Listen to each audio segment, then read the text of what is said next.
Morning, Mr. Speaker. Morning. Mr. Speaker, it's important that it be made clear. All of the arguments that the PPP would like to take control of the PAC have no merit. This motion is about a chairman. This motion is not to take the chairmanship away from the opposition. It is to take it away from one man who wouldn't do what he's supposed to do.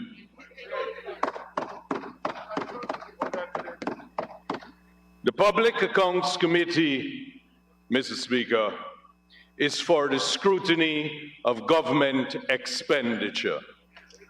What happens at the committee is the Auditor General reports are put before the committee.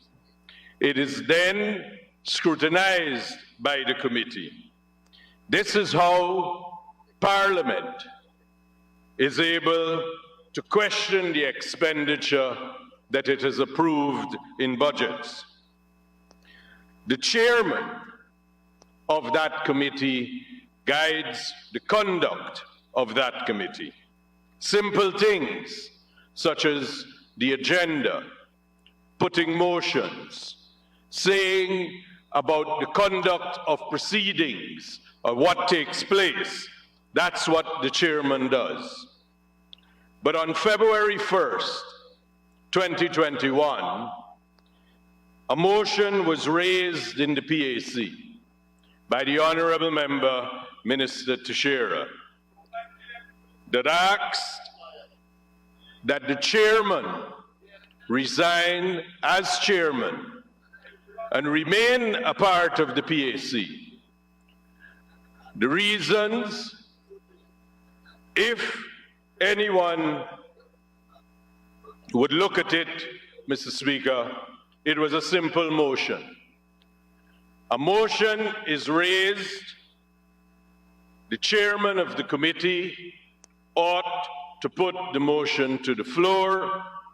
If it is not unanimous, then he takes a vote, as with any other motion.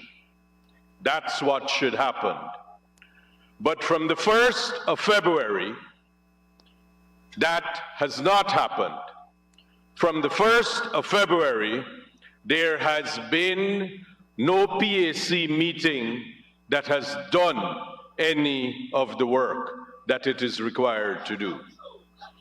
All because the chairman would not put the motion to the floor. The motion is for Mr. Patterson to step aside as chairman. Now, Mr. Speaker, there's a background to everything. In the examination of the estimates of the Auditor General report in 2016, there were some startling revelations. There were scales that were paid for but have never been received. There were gifts that were given of bangles, bed sheets, beds, that has been denied initially, then accepted, and then explained. They've included other things. I know we don't talk about criminal charges, but it includes that. The public deserves a committee, a public accounts committee, that it must have confidence in. The chairman, who is responsible for the conduct of the business, can't be one to which there are such questions. Now, it is said that the chairman excused himself. Mr. Speaker, to say that was a farce would be an understatement. This chairman, in fact, quote unquote, excused himself 3 times, 3 separate meetings. Twice, the clerk of this assembly came to the committee to give guidance.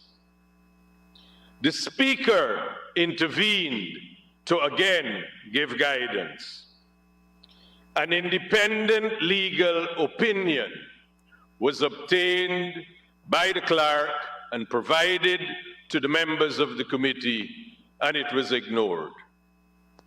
Incidentally, the advice of the clerk was ignored.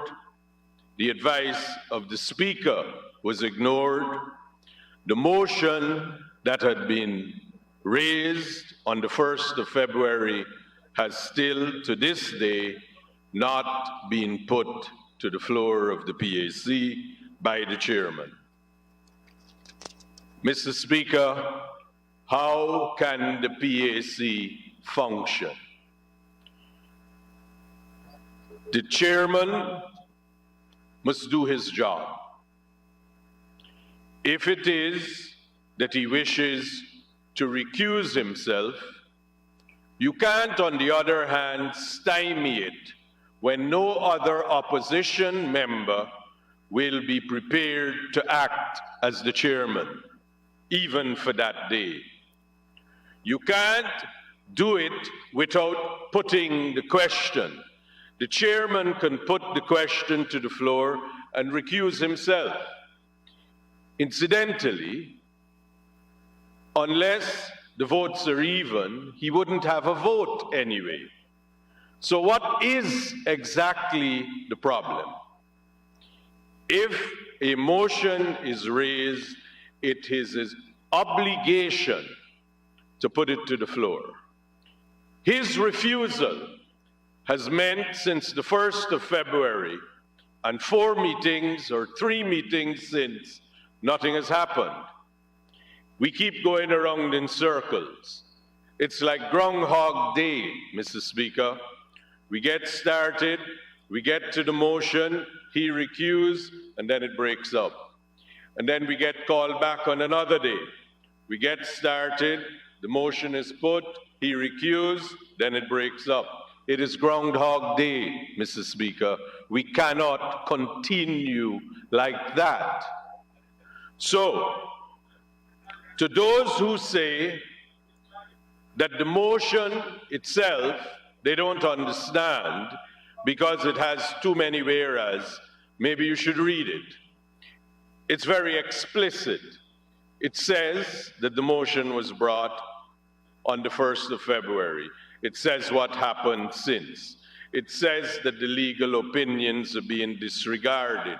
It says that the speaker's advice is being disregarded. It says that the legal advice obtained, the independent legal advice, is being disregarded. Incidentally, with the legal advice, the chairman took it upon himself to obtain the advice of the honorable member, Mr. Ramjitan. Surprise, surprise, that advice coincides with what his wishes are. The PAC didn't ask for it. If he would like personal advice, he's of course entitled to it. But he then imposes it on the PAC and says, this advice is what the PAC must consider. We never asked for it. Why do we have to consider it? We can't have the PAC under the chairmanship of a person who is insistent on doing what he selectively chooses to do. He must follow the rules, Mr. Speaker. Now, refusing to put the motion has meant that from the 1st of February, the motion is still not been put and it's still not been disposed of. Now, some of the speakers that have spoken on the opposition side before me, Mr. Speaker, although I don't want to say it's difficult to comprehend. It's almost mental gymnastics of Olympic proportions to even begin to understand what is said. You say that you're for democracy, and you spend 5 months trying to steal an election. You say the PAC is important, but you wouldn't have a chairman who will simply do his job. You mention about a Parvati who's lost her job, but you fired 7,000 sugar workers. These things are contradictory. You can't stand for them both. They're mutually exclusive.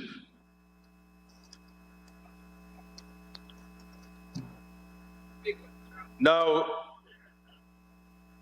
Chronicle call in. You answer yet? Now, the speakers before me made reference about a PAC chairman for which there were charges. They didn't say that it was when they were in government, with a Soku in a charge in relation to matters which they never moved a motion. Why didn't they move a motion, Mr. Speaker? Because you know when you fix the game, you know when you trumped it up, you know when it has no merit. That's why they never moved the motion. The alternative is they're incompetent. Now, there was nothing that those charges were related to that were contained in an Auditor General's report. There was nothing that was related to gifts. There was nothing that was related to beds, bangles, and bed sheets. Now, we do know that there are cases in the court about officials, and they're still to account for, giving away land where there's no record, giving away land that don't belong to you. The agencies have no control over. Those are different things. I'm reliably informed by one of my colleagues that there is a village called Riggersville on the East Bank. Now, we must, Mr. Speaker, cover what the previous speaker said about the PAC and the chairmanship being with the opposition. Mr. Speaker, it is true that we have standing orders that so dictate, Standing Order 82-2. But, Mr. Speaker, what happens when the chairman wouldn't do his job? What happens when the other members of the opposition who are on that committee would not take the chair? They all decline to take the chair. What happens then? Parliamentary and constitutional necessity dictates that it cannot stymie the work of the PAC. Something must happen.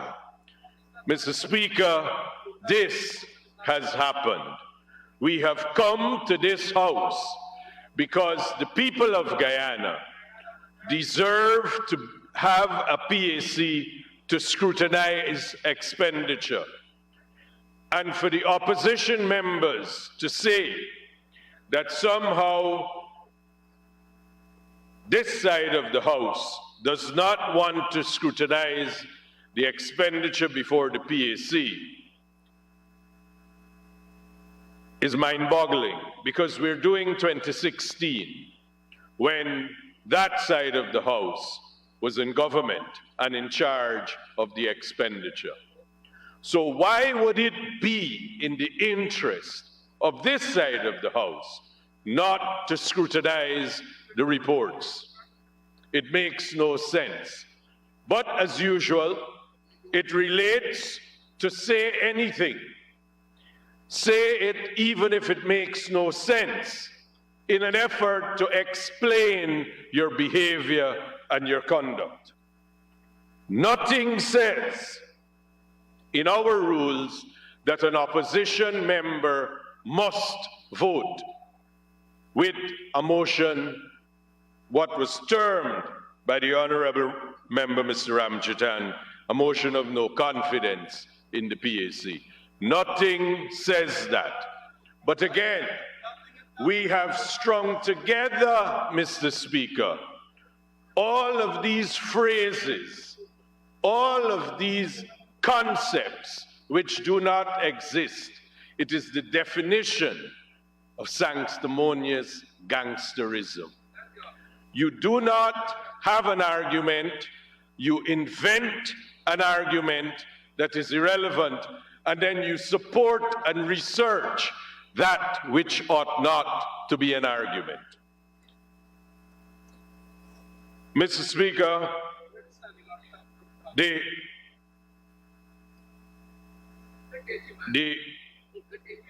Public Accounts Committee must move forward. And if the current chairman will not do what he is obliged to do, then the work of this House, because the PAC is an extension of this House, is stymied. We cannot continue in this spinning wheels in the mud and getting nothing done. That is why we've come to this House. We need to clear it up. We need to move on from it.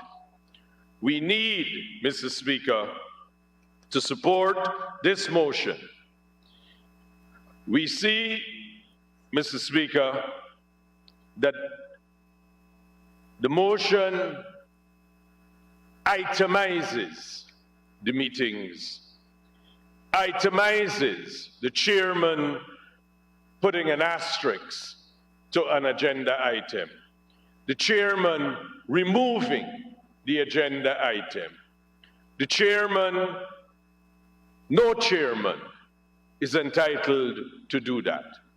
Despite advice being given in the instance when it was asterisked, the chairman wanted to do what he wanted to do. On the next meeting that we went, it wasn't on the agenda. Had to be moved on to the agenda. Had to be voted on again to the agenda. So exactly then, what would be the function of the chairman? He can't do only what he pleases. He can't only put the motions on the agenda that he wishes. He must put the motions on the agenda that every member raises. So, Mr. Speaker, this is not about taking the chairmanship away from the opposition. This is about a chairman who is not doing his job and who is acting in bad faith, because even though he's saying he's recusing himself, his actions are such as to stymie the work or any furtherance of work by the PAC. In these circumstances, Mr. Speaker, I would support that the resolution as proposed be carried. I wish to just say briefly, Mr. Speaker, when the first time the motion was raised, there was a whole argument about whether it had to be put to the floor. Then, when the clerk had advised that every motion raised must be put to the floor, then the recusal pattern started. So it demonstrates a clear intention that this motion that was tabled by the Honorable Minister Teixeira. The Chairman has no intention of ever addressing it within the rules, within the confines of civility, or as he is duty-bound to do as Chairman of the PAC. So respectfully, Mr. Speaker, I support this motion.